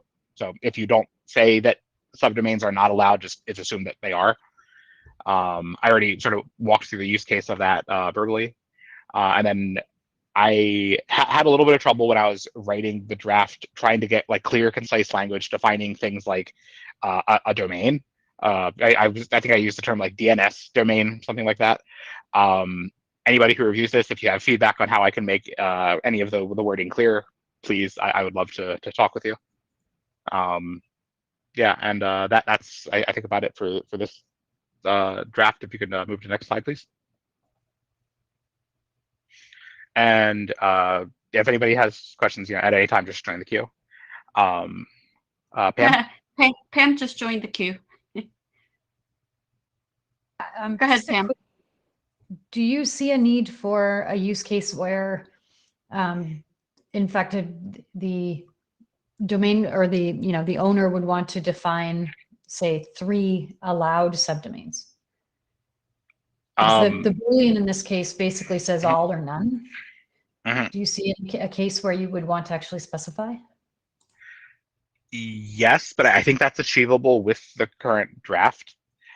So the Boolean would be if I have I guess and maybe the wording in the draft needs to be refined, but the idea at least was that that it's to say, are subdomains of the values returned allowed? So if domain.com is what's returned, and all subdomains are not allowed, then you should only you would say allow subdomains false. And this is on a per resource return, so every domain returned would have its own value for allow subdomains. But So the service provider, sorry, go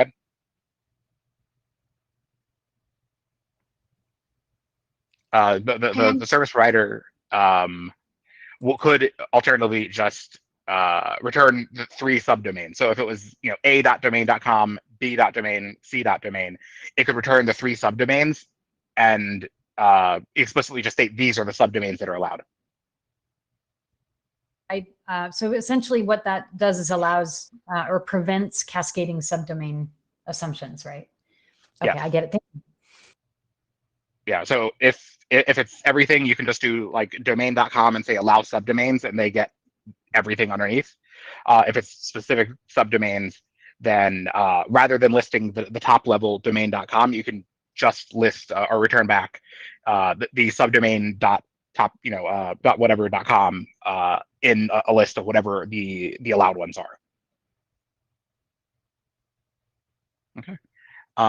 And so yeah, the second draft sort of aims to solve that same general like SaaS-y problem of clients interacting with SCIM service providers want to know, they want to be able to act intelligently and not waste time calculating requests that are going to fail.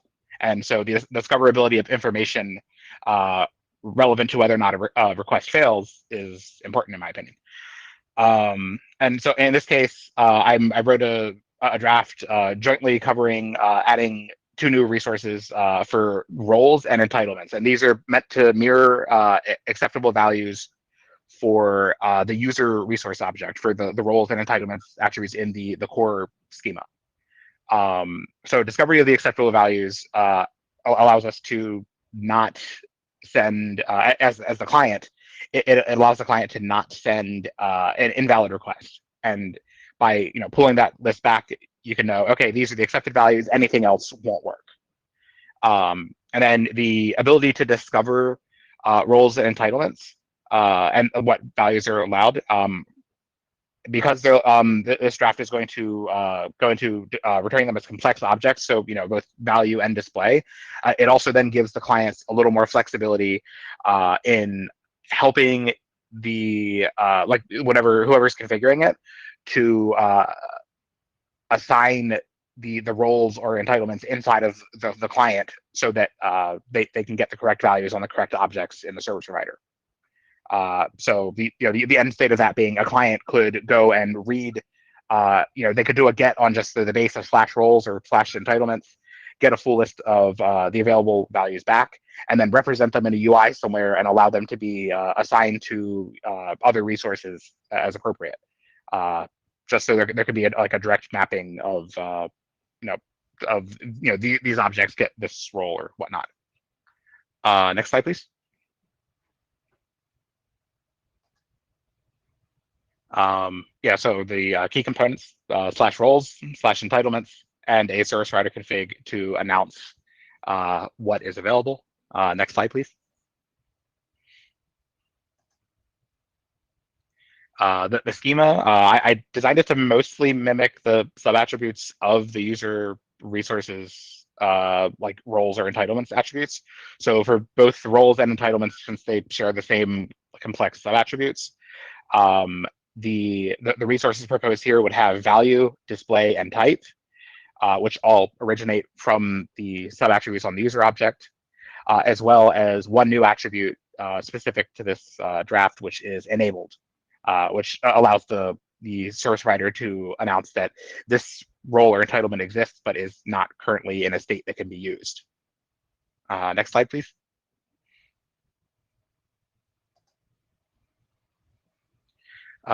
So here is an example of service provider config. This is mirrored for entitlements, so you can just sort of replace all for the word roles with entitlements, and I think it applies. So it's a complex value for for roles inside of the service provider config. Enabled is this feature added. So we have an enabled for roles and enabled for entitlements. Are multiple roles supported. Some service providers only allow a single value for roles, whereas some allow multiple. So since the standard today doesn't have an easy way to determine that I'm aware of, why not include it here? And then additional just advertisement of what does the service provider support. The 7643 says that these sub-attributes on roles are optional. So primary and type, we're allowing the service provider to advertise whether or not they support them. And all this is just sort of adding discoverability around these for the client to know how best to interact with the service provider. That way, if they don't support type or they don't support primary, there's no sense in calculating them and including them in the request. Next slide, please.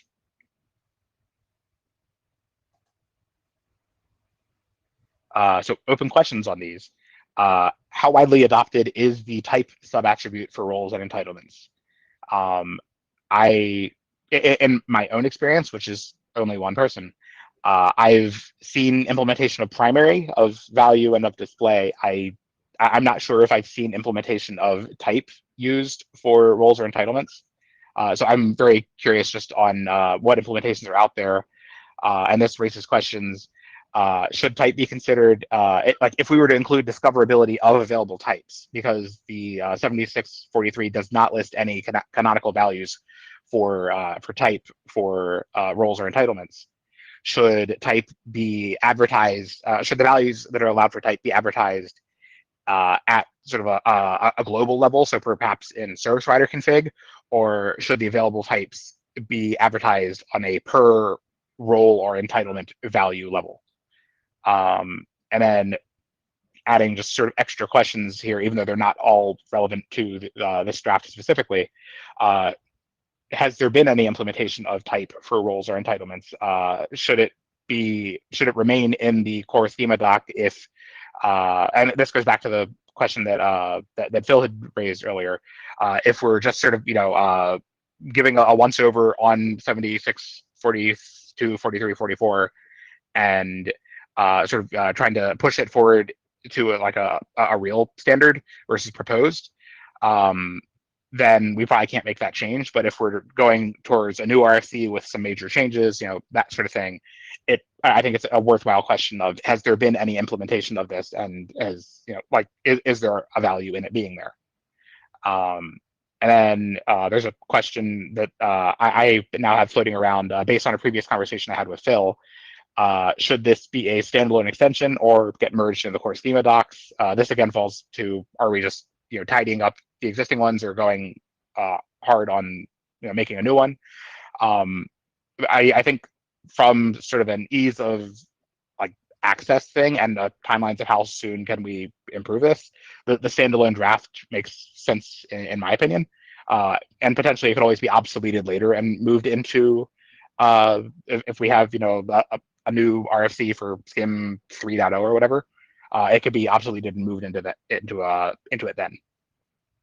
But I'm interested to hear any other perspectives as well. I believe that is the last slide. It is. So we have time for one question.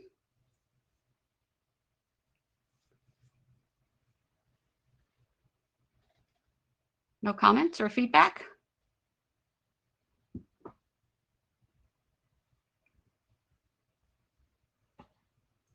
Right. I'm glad you put the question at the end, Danny, because that's what I was going to ask. So it seems, again, much to what we did with Phil's draft, what we can do is on the mail list, ask for interest on the actual topics of the two drafts before we can sort out whether they become standalone drafts or they become part of the core schema, right? Okay, well, without any questions, I believe it's back to you, Nancy. Yes, I'm just making notes for myself. All right. Thank you, Danny. All right, so we're back to procedural stuff.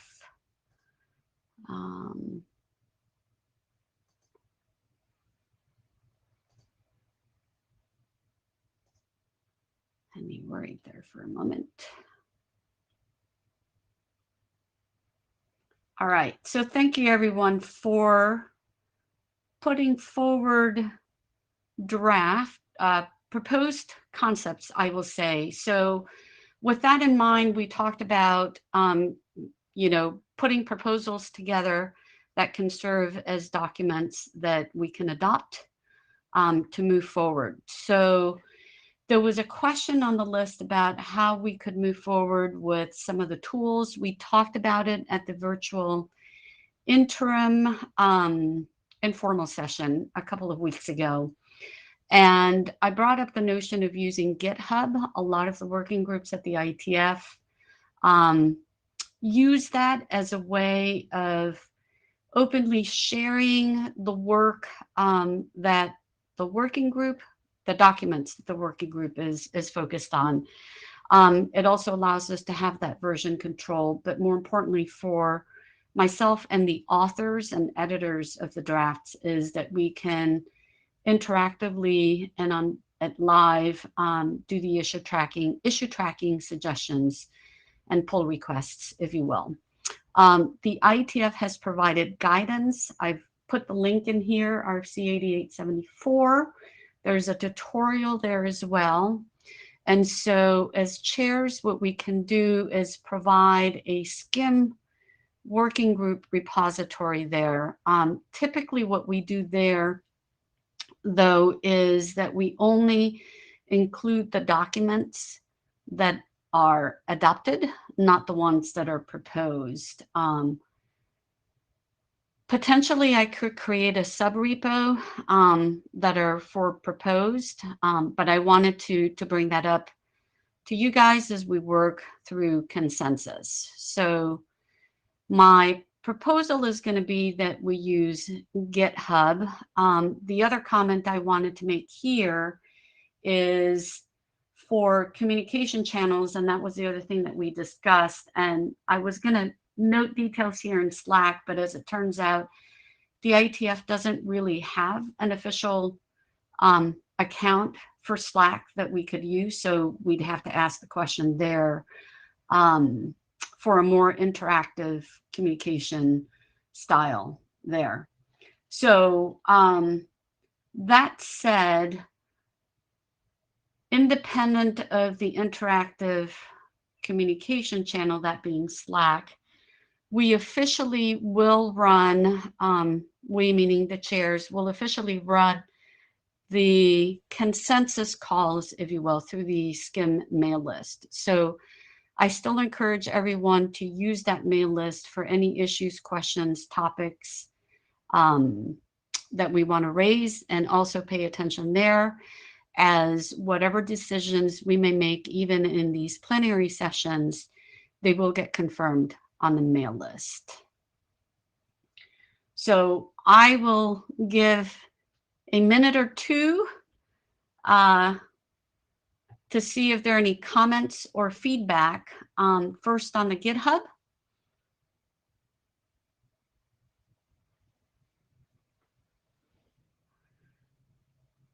You guys are very quiet.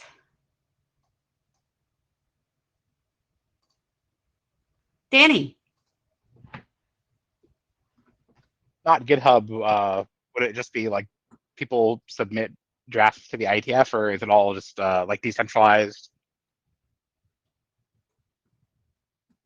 Well, you still have to submit the working group. Well, all the drafts, whether proposal or working groups, they do have to be submitted through the IETF process. But as you're working on the drafts, and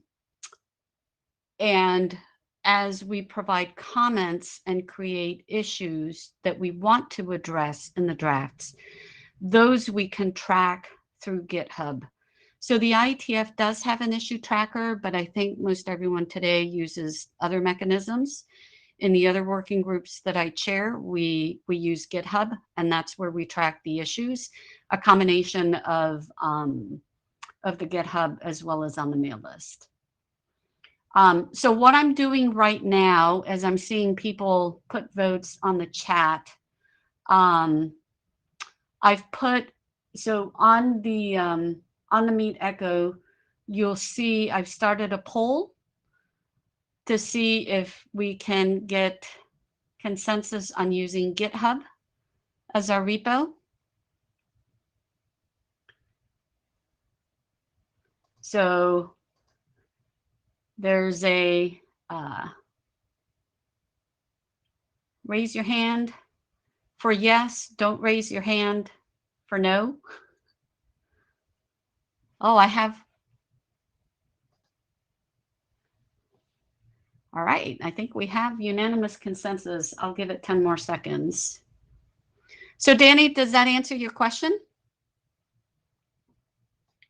Yeah, it was already clear that the like final steps would be submitting, but it's more it answered the question. I was more talking just about the like before they're fully baked, like collaborative review, and Yes. This sounds like it's a way to have a decentralized or a more centralized way to collect all these drafts before they're fully baked. Correct. Yeah. And thank you, Roman. He put in the link. Oh, go ahead, Barry.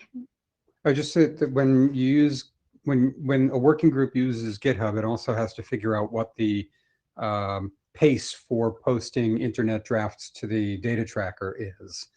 And so you use GitHub for the development of the document, but still periodically post drafts throughout the process when you get to a point where you think it's solid enough that a wider community might want to be looking at it.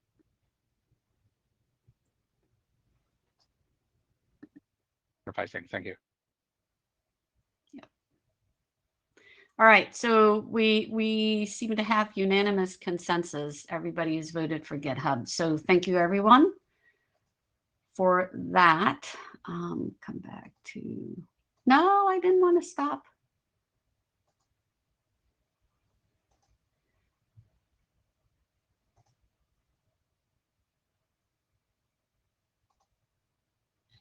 Okay, so coming back. Okay, so we've already put the question for the repo. So I'll go ahead and create the GitHub whenever I can get my laptop back and running.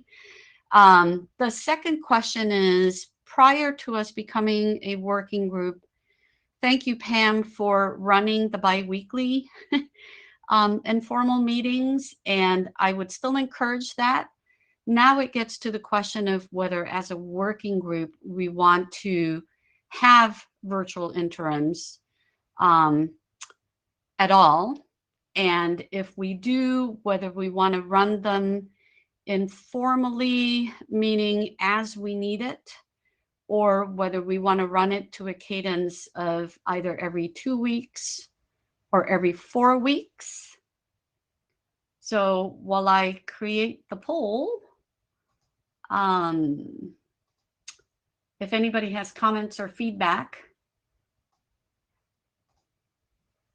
please do so now.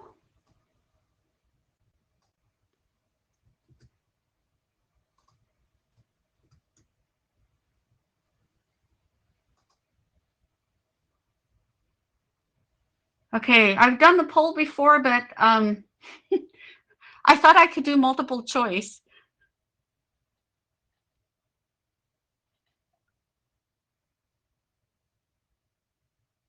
So I guess we'll first ask the question. Go ahead, Pam. I can't change the question. So the first question is whether we want to continue. I'm trying to describe the question too, so I'm sorry. I think I would love to see us do virtuals just because it helps us get everybody's point of view into the doc, and I think it also just raises engagement. Okay. Yeah, so far I've got 8 people responding to the poll positively to yes, we want to continue with virtual interims. And so my next question, rather than me having a poll, since I can't do multiple, does the group feel, so honestly, from my being chair perspective, I could probably commit to doing them on a monthly cadence, but want to hear feedback as to whether there would be objections to monthly.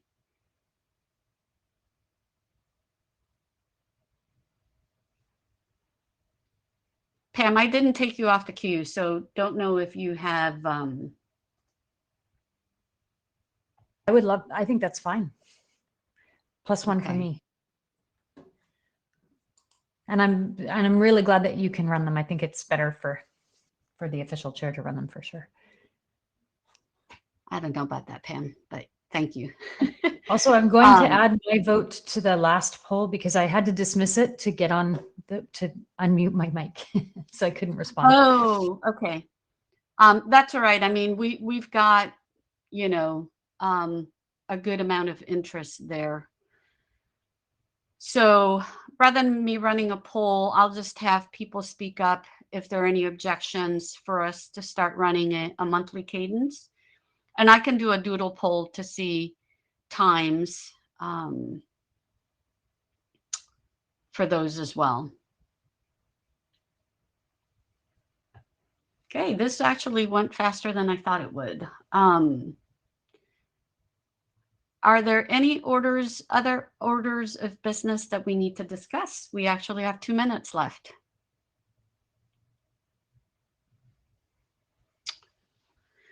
Okay, so I will raise one. Janelle and Danny talked about the paper cuts and the things that we want to address as we evolve the use. We've already covered the use cases, the schema and the protocol.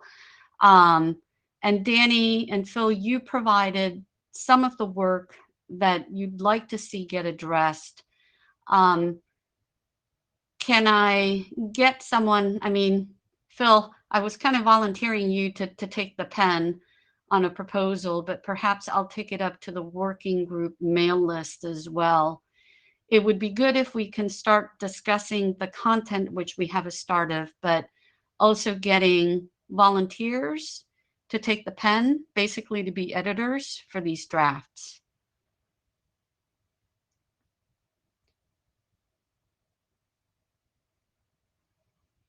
Thanks, Danny. So are you volunteering for both the scheme and the protocol? Yes. Okay.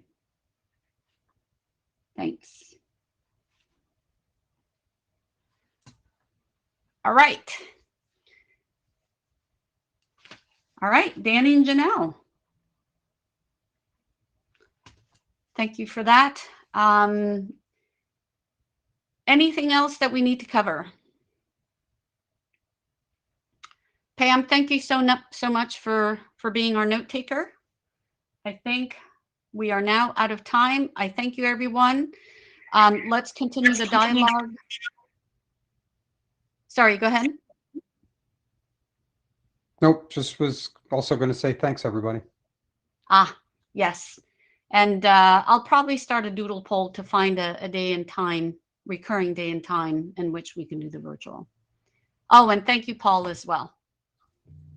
I just wanted to jump in here to congratulate everyone on a successful launch here. I think we had a smooth charting process. I appreciate kind of everyone's kind of feedback, and big thank you to Barry and Nancy kind of with their leadership to get us here to our first working group meeting. And it sounds like we have a good plan to kick off the work. Excellent. Thank you, Roman. Thank you, everyone. Until our next session. Bye, everyone.